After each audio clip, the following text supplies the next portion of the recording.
Hello, everybody. Hello. We're here with Liz Cha. If you somehow got to this link this quickly, it means that you're subscribed and you have rang the bell for notifications. So that is a good thing. If you want to see these videos in the future and you're watching this later and wondering why you didn't know it was coming, it's because you're not subscribed and you didn't ring the bell. The bell is that little thing in the corner that's shaped like a bell. You guessed it. So anyway, Liz Cha is a good friend of mine. We met at church when I was a youth pastor working with kids who were at the church. That's typically what happens. That's typically what happens. So, anyway, Liz was, did you have any experience working with youth before that? Yeah, I did. I volunteered at a summer camp for a while. That was awesome. And then I've always babysat. Like, I would babysit the neighbors, our neighbors down the street. Yeah. And so, like, I've always had that experience. And I worked in, like, the nursery as well in, like, one of my old churches. So, I have a lot of experience. You sat on the kids and they still let you do the job. That's odd, but... I mean, I'm light enough, so... I would kill the child, yeah. But I lost a little bit of weight, if you haven't noticed. Guess how much weight I've lost in the comments below. No, that's not nice. Don't do that. Don't. Let's not talk about weight. I don't know if anyone's on the chat, so... That's okay. I gotta pull up the chat, y'all, just to make sure we're not missing any of you out there. Hold on. Let's see. I gotta go to this. Oh, perfect. Okay, good. Let's turn this off so the mic doesn't pick it up and start. There we go. Start recording us. All right. So, Liz worked with youth at the church. I was the first person to like bring you on, but you stayed long after I did, which was which was just bound to happen. You've always been the more resilient, organized one out of the two of us. So if you don't know, I'm not the most organized person in the world. So when I worked with Liz, she'd often ask me like, "Did you do this?" And I'd go, "Oh no," and you'd usually like fix it for me or make it happen so it would work. So that was nice. That was one of the nicer things about working with you. You were the yin to my yang. Is that what I think so. I think that's what you would call it. Have you ever seen the Avatar? Yeah, I have. Where the little two fish swim together? Yes. Yeah, like that. Yeah. Yeah, Casey's been watching it lately. What's your favorite character? Oh, my favorite character. Wait, how? From the Avatar show. Like the whole show? Because I've seen the whole thing. Yeah. I really like Zuko and... Okay. Hey, you see the growth, the character growth? I like character growth. Yeah, he does develop. What do you think my favorite character is? Probably, what is his name? Not Katara, but what's... Sokka. Sokka? Yeah. I do like him. I love Uncle Iroh. Oh, because he makes me smile. And when he did the song, the song to his son. Oh, and he has such wisdom. Yeah. Children's shows, episodes that'll make you cry. The one where the Uncle Iroh sings a song to his son, and when Charmander is in the water. Yes. That is that got me. We watched that one time. It gives you feels. Yes, it does. Anyway, so Liz is still working with teens. I'm in a hospital right now, so when I work with teens, it's usually because they're in a hospital bed. So you've become like the expert now, and say expert. You're like senpai now, and I'm just the guy that used to work with youth.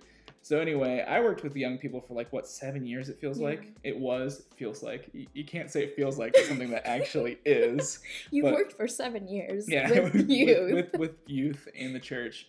I stepped away to go do more chaplain work, but you stuck behind. How many years have you been working in your youth ministry? So I think it's gonna be about 5 years now, or maybe even 6 in May. You realize that's like longer than I was at the church for, working there.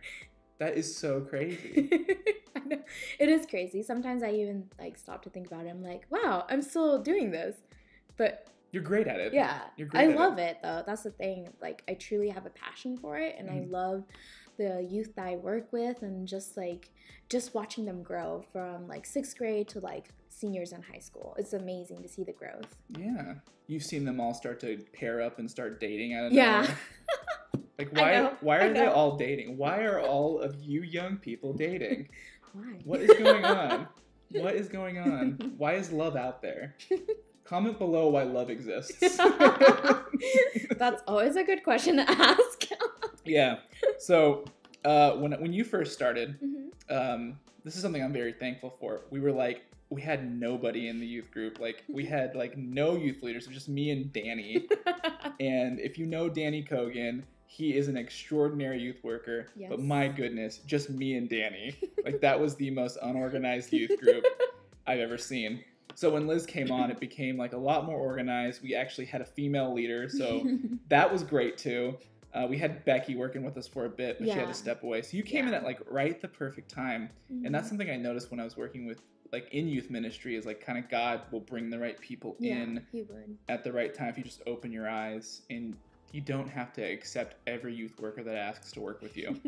I mean, pick the ones like you or like Danny who are really good at it, and just stick around for a long time. Only I don't think is Danny still working there? He does it every now and then. Like, he'll help us out on like youth events, or like he'll show up on Sundays. And we've started at our youth group, we started this Sunday hangout with our high schoolers. So after second service at our church, we'll get together and we'll have lunch. We'll just hang out, talk about the sermon, because we've been having them sit in with us as well, just as a transition, as they just, you know, as you go from senior to like college, there's that transition period, and so it's just trying to ease them into that routine, because it can be a little hard. Like, I remember it being difficult for me. Oh my goodness, yeah. So I didn't know what to do when hey, Taylor's on. Taylor says hey to you. Hey. So Taylor's oh one of yes. Those, oh gosh. I love her. Like one of those kids that would do really funny things when they were really young that would just make you go, what is going on? I remember she used to run up and down the hallways just giggling, and you have those kind of kids in your youth group and you wonder, like, how can God make such amazing kids in the world? And they just show up and have fun. Anyway, so yeah, that transition period. So you found that helpful when you have like youth in the church, to put them in the main service and have them kind of be a part of what's going on. Mm-hmm. Yeah, that was very hard for me when I went to church as a youth and then transferred into like the larger service, and like it was boring. No, I wasn't used to it. It's boring. It's kind of true though. Like, you know, you've had all this fun and now you're transitioning into like something where you're not able to like move around as much or like talk as much. Taylor wants you to say, Taylor said no, back to the youth room. Yeah. So, for those of you who don't know, Taylor is one of the youth that's now in the big service. Yeah, she is. Learning how to be an adult and sit in big service. The one thing, and I hope Kevin doesn't see this, but the one thing that drives me crazy when I go to Granite Springs now is the bread is now gluten-free. And it tastes like sand. You work there, don't say anything. Yeah, but, I'm not saying anything. But, no comment. Taylor says, Taylor has a comment, which is, yes. So, I mean, it supports more people coming to the church. Yeah, it does. It was just so hard to eat. I mean, you need that juice. Yeah. You do need that juice. It's a Protestant church, so there's no wine, but there is juice that can wash down the gluten-free bread, which is interesting. Like trying to find ways to incorporate, bring people into the church that might not be able to.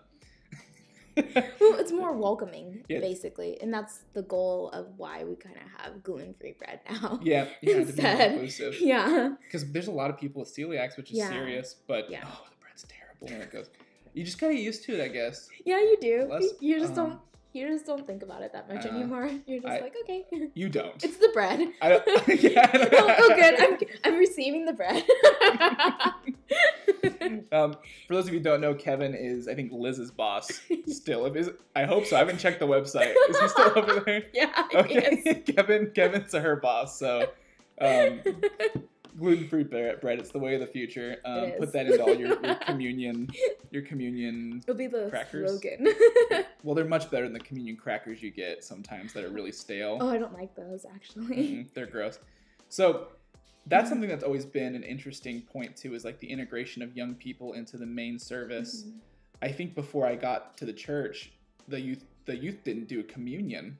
I don't ever recall it happening until. So we sat around. I think we actually made.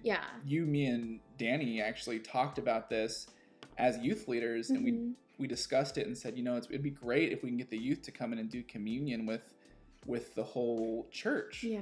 And it's a way of just creating like integration of the youth in the whole like church culture, which is good because sometimes Taylor's saying something. Oh, what is she saying? She said she'll never get used to the bread. I'm sorry, Kevin. I cannot do it. You know what? I respect your opinion. I respect your opinion too, Taylor. Always have. Except for the cereal thing. She says that milk goes... Oh, I'm sorry, Taylor, but no. No. It doesn't happen. No. So, whoever's out there, feel free to comment below, and maybe it'll pop up. I haven't really been watching the screen to see if the chat feature is actually working. Oh, does the chat work on there? It should come up here, but I haven't been looking at it. That's okay. I'm a great moderator. So some of the things we want to talk about are the issues that teens are struggling with today. You've been working with teens more recently. I mean, I've been out of youth ministry for 2 years.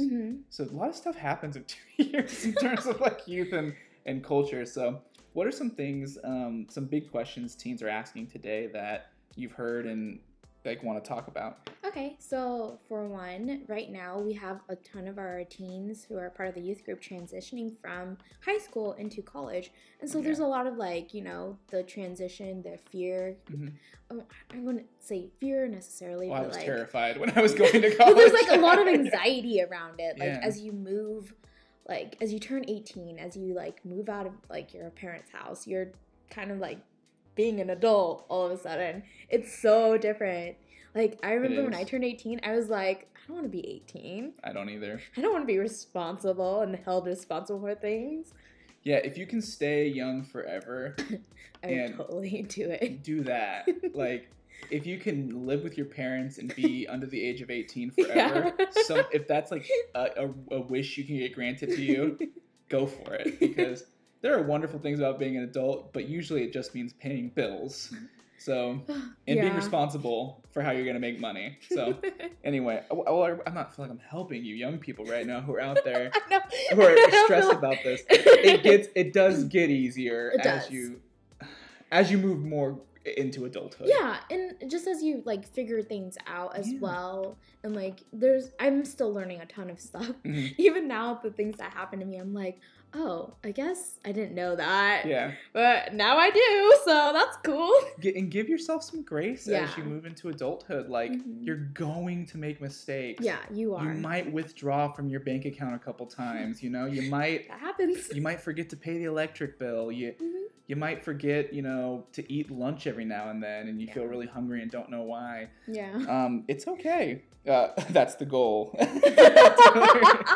Okay, let's see. Taylor's still talking about the bread. Oh, okay. Yep.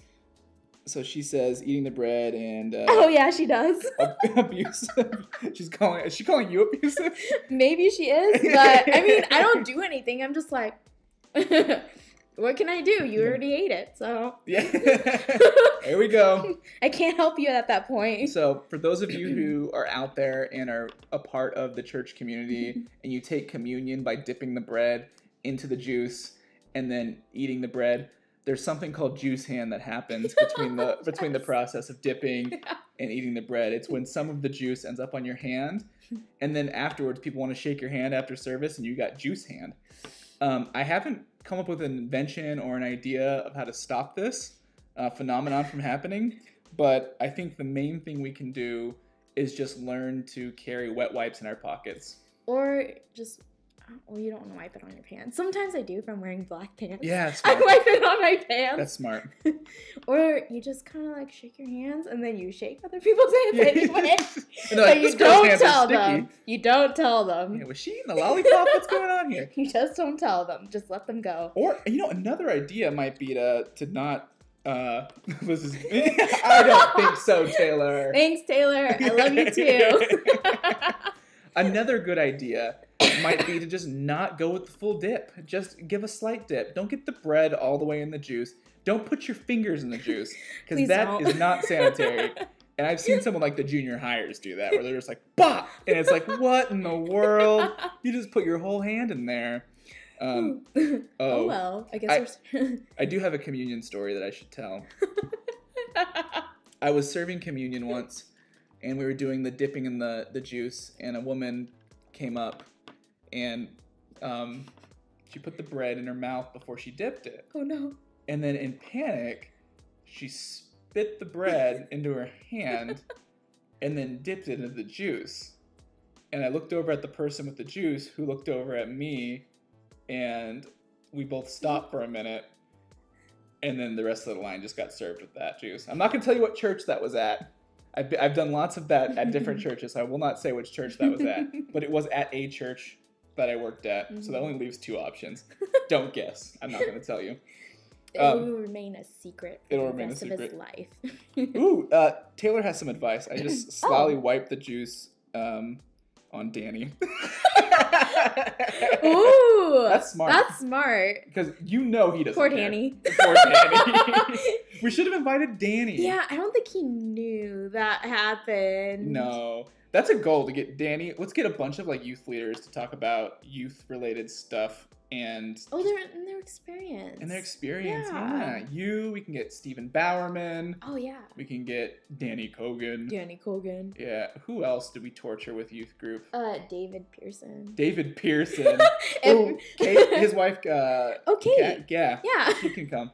Yeah. Because she went to youth camps. Oh, yes. We have done some camps in the past. That's always fun. Yeah. But tiring at the end. Maybe we'll do like one on cabin leading. That's always fun. Like secret stories from the cabin leaders. There are things that my youth leaders didn't tell me till after I left that happened at camp. And y'all are crazy. That's all I gotta say.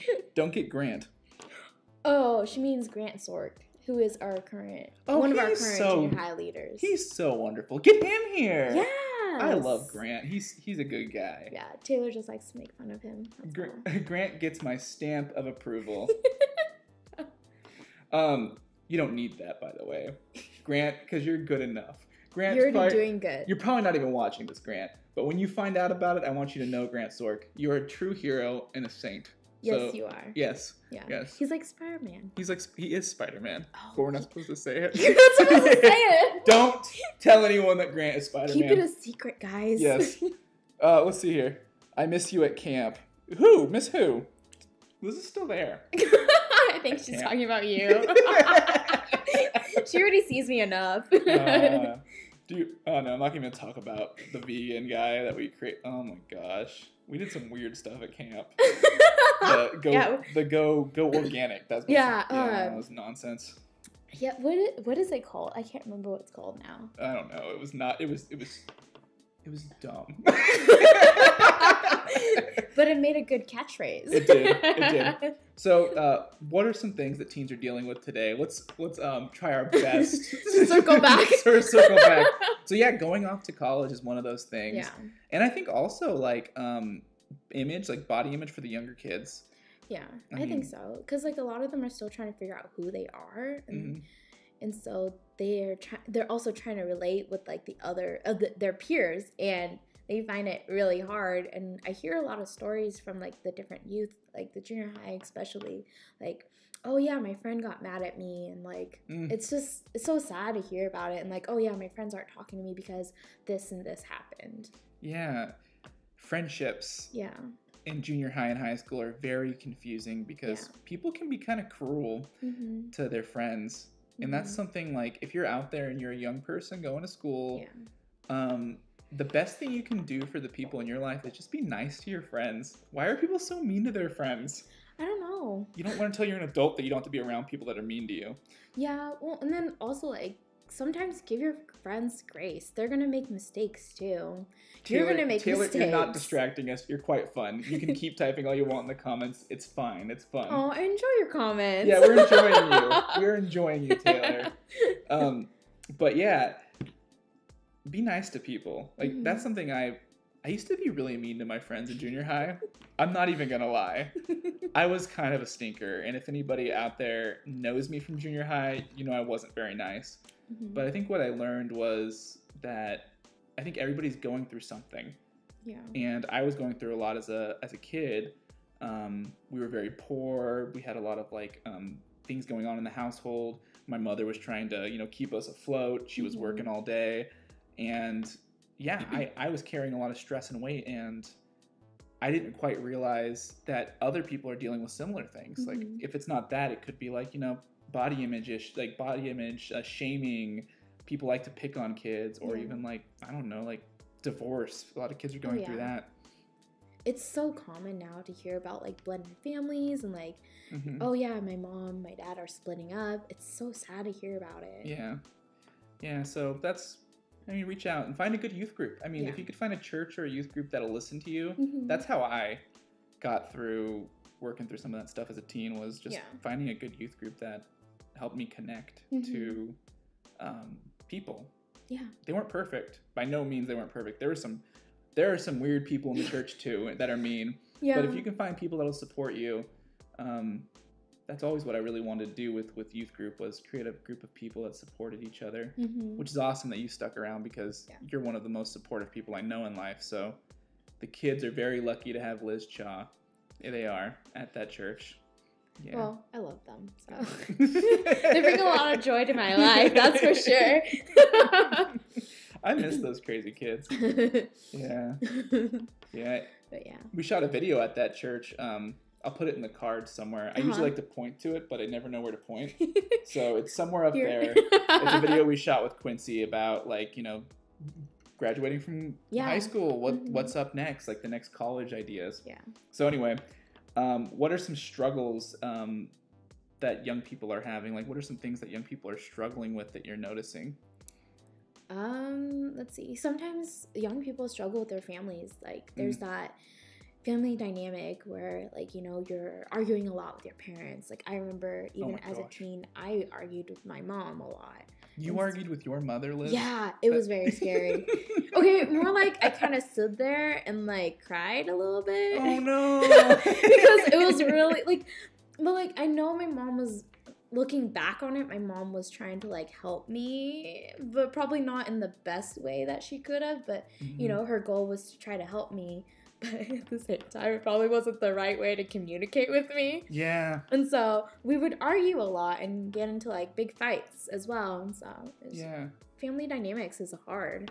Yeah, and there's that differentiation that happens with a young person. Yeah. If you're out there and you're a teen and you want to be your own person, and just know, like, if you're a parent out there, like know that your parent is having issues with that, because they've only known you one way your whole life. So give them some leniency, because they don't know this new person that's kind of growing into themselves and learning who they are. And parents, I mean, give your kids some space too, because they need that space. Oh my gosh, they need that space. They're trying their hardest to deal with not only hormones, but bullies at school maybe, or just not feeling good enough. And that's I mean, growing up, I never felt good enough at all, which is odd looking back, because you feel some of those things come back as an adult from when you were a kid. Those, like, you're not good enough, that attitude you had with yourself. So it's hard. It goes back to friendships in high school. If you're putting yourself around people who don't believe in you, and you already don't believe in yourself, it makes it harder to find that foundation, basically, where you can build like who you're going to be from that point.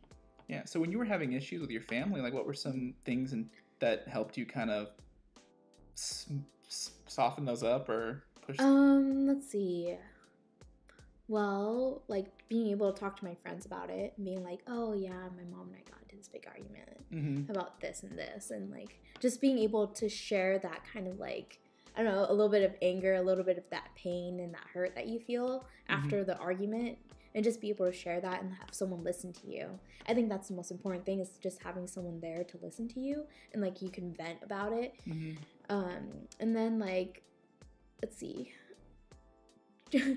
I guess in some ways, like, telling my mom that was not the best way to talk to me, which didn't always turn out right, but like, I mean, communication is important, and like be willing to have those difficult conversations. Yeah. And this by no way doesn't mean that I don't love you, Mom.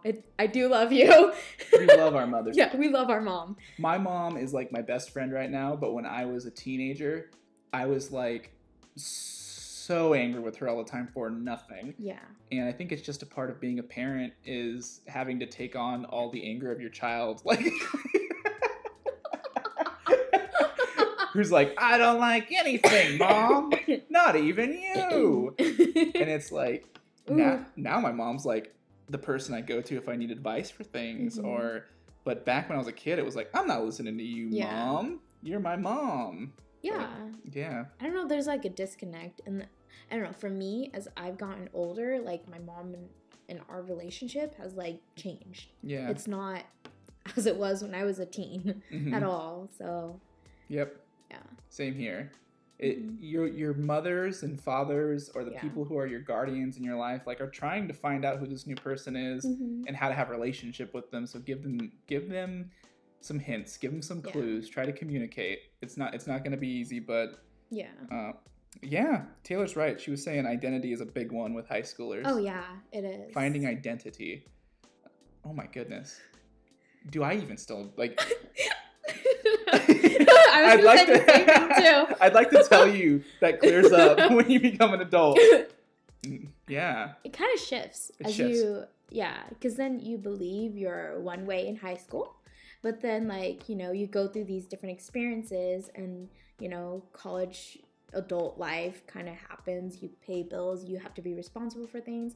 You just kind of like shift a little bit. Your identity changes a little bit. Yeah.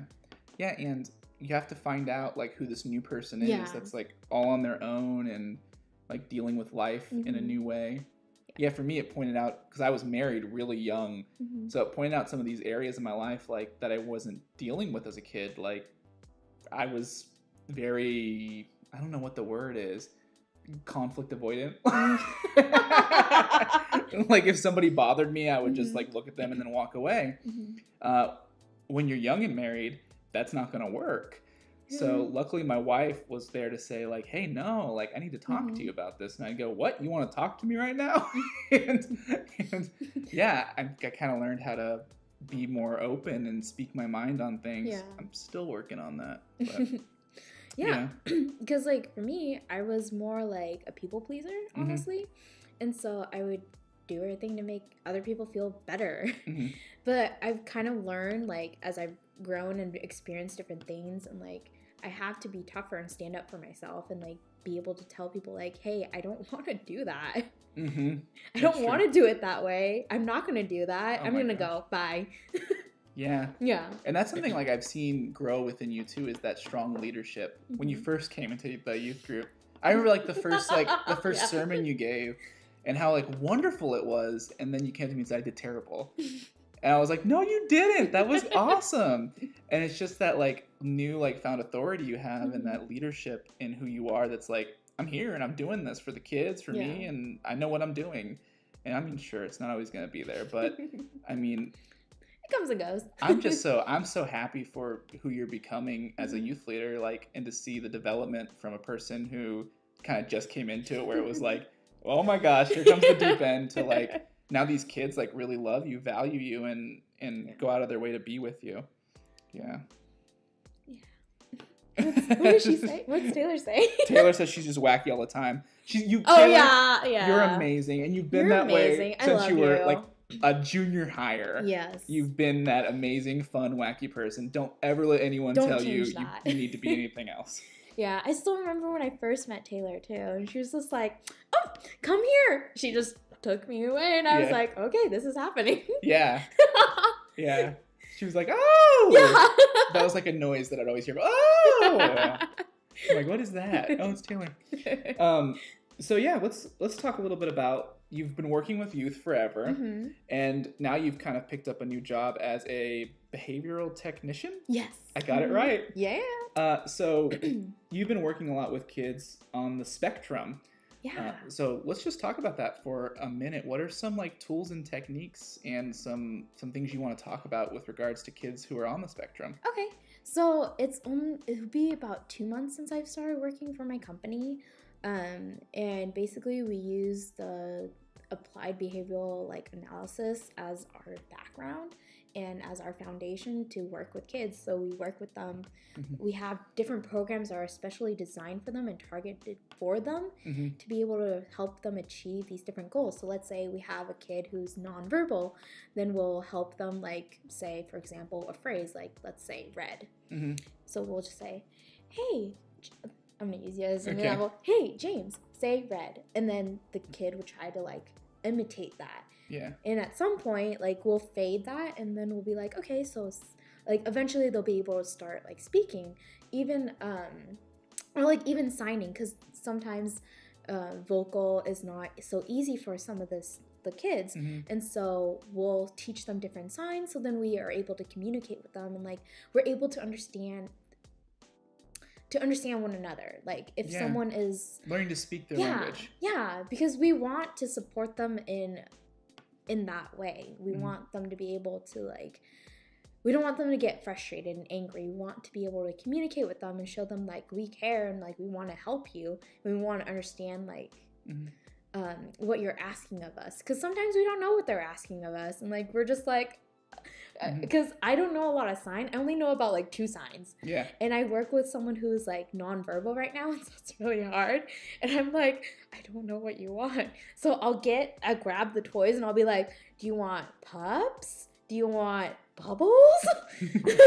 Like, which one do you want? Yeah. So yeah, I mean, it's tough sometimes, but like I think seeing them able to like achieve the different goals and their like master their programs is beautiful and wonderful so far. Yeah, I think that's what keeps me going, honestly. Because like you just like, it's hard work, but it's the rewards so big at the end of it. You're just like, oh, this fills my heart. Yeah, that's beautiful, because you're learning when you're working with kids on the spectrum. The phrase spectrum is anywhere from here to here. Oh yeah. And not a lot of people know when they say, oh, my kid has autism, when a parent tells you that, it could mean anything. Yeah, it could mean anything. Yeah. And it's like the spectrum is a spectrum.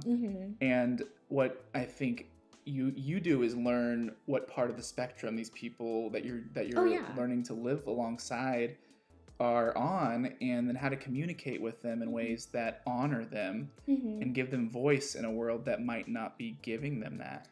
Oh yeah, I definitely see that, because like I work with some kids who are so smart, and then I mean all of them are really smart because they just master their program so fast sometimes, but like sometimes we would stay on a program like for a long time because it's hard for them, but we want them to be able to achieve it, and so we keep working at it with them.